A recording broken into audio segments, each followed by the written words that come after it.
नमस्कार, हरिओम।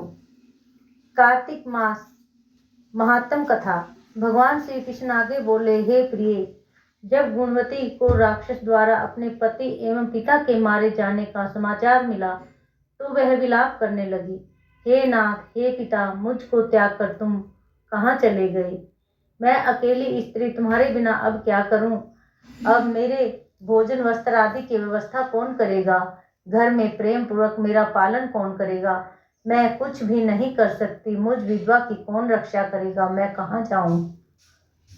मेरे पास तो अब कोई ठिकाना भी नहीं। इस प्रकार विलाप करते हुए गुणवती चक्कर खाकर धरती पर गिर पड़ी और बेहोश हो गई। बहुत देर बाद जब उसे होश आया तो वह पहले की ही भांति करुण विलाप करते हुए शोक सागर में डूब गई। कुछ समय के पश्चात जब वह संभली तो उसे ध्यान आया कि पिता और पति की मृत्यु के बाद मुझे उनकी क्रिया करनी चाहिए जिससे उनकी गति हो सके। इसलिए उसने अपने घर का सारा सामान बेच दिया और उससे धन प्राप्त से उसने अपने पिता एवं पति का श्राद्ध आदि कर्म किया। तत्पश्चात वह उसी नगर में रहते हुए आठों पहर भगवान विष्णु की भक्ति करने लगी।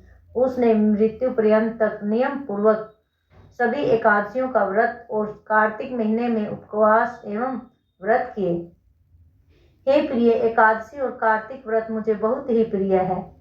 इनसे मुक्ति, भुक्ति, पुत्र तथा संपत्ति प्राप्त होती है। कार्तिक मास में जब तुला राशि पर सूर्य आता है तब ब्रह्म मुहूर्त में उठकर स्नान करने से व व्रत उपवास आदि करने से मनुष्य मुझे बहुत प्रिय लगता है, क्योंकि उन्होंने पाप भी किए हों तो भी स्नान व व्रत के प्रभाव से उन्हें मोक्ष प्राप्त हो जाता है। कार्तिक में स्नान, जागरण, दीपदान तथा तुलसी के पौधे की रक्षा करने वाले मनुष्य साक्षात भगवान विष्णु के समान है।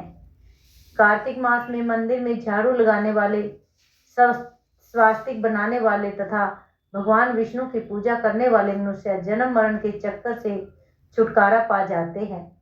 यह सुनकर गुणवती भी प्रतिवर्ष श्रद्धा पूर्वक कार्तिक का व्रत और भगवान विष्णु की पूजा करने लगी।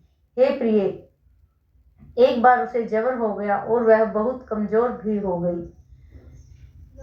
वह किसी प्रकार गंगा स्नान के लिए चली गई। गंगा तक तो वह पहुंच गई, परंतु शीत के कारण वह बुरी तरह से कांप रही थी। इस कारण वह शिथिल हो गई। तब भगवान विष्णु के दूत उसे मेरे धाम में ले आए। तत्पश्चात ब्रह्मा आदि देवताओं की प्रार्थना पर जब मैंने कृष्ण का अवतार लिया तब मेरे गण भी मेरे साथ इस पृथ्वी पर आए, जो इस समय यादव हैं। तुम्हारे पिता पूर्व जन्म में देव शर्मा थे तो इस समय सत्राजित हैं। पूर्व जन्म में चंद्र शर्मा जो तुम्हारा पति था वह डाकू है। और हे देवी, तू ही वह गुणवती है। कार्तिक के महीने में व्रत के प्रभाव के कारण ही तू मेरी अर्धांगिनी हुई है। पूर्व जन्म में तुमने मेरे मंदिर के द्वार पर तुलसी का पौधा लगाया था। इस समय वह तुम्हारे महलों के आंगन में कल्प वृक्ष के रूप में विद्यमान है। उस जन्म में जो तुमने दीप दान किया था उसी कारण तुम्हारी देह इतनी सुंदर है और तुम्हारे घर में साक्षात लक्ष्मी का वास है। क्योंकि तुमने पूर्व जन्म में अपने सभी व्रतों का फल पति स्वरूप विष्णु को अर्पित किया था, उसी के प्रभाव से इस जन्म में तुम मेरी प्रिय पत्नी हो। पूर्व जन्म में तुमने नियम पूर्वक जो कार्तिक मास का व्रत किया था उसी के कारण मेरा और तुम्हारा कभी वियोग नहीं होगा। इस प्रकार कार्तिक मास में व्रत आदि करने वाले मनुष्य मुझे तुम्हारे समान प्रिय हैं। दूसरे जप, तप, यज्ञ, दान आदि करने से प्राप्त फल कार्तिक मास में किए गए व्रत के फल से बहुत थोड़ा होता है, अर्थात कार्तिक मास के व्रतों का 16वां भाग भी नहीं होता। इस प्रकार सत्यभामा भगवान श्री कृष्ण के मुख से अपने पूर्व जन्म के पुण्य का प्रभाव सुनकर बहुत ही खुश हुई। बोलिए कार्तिक महात्म की जय, विष्णु भगवान की जय। ओम नमो भगवते वासुदेवाय। ओम नमो भगवते वासुदेवाय।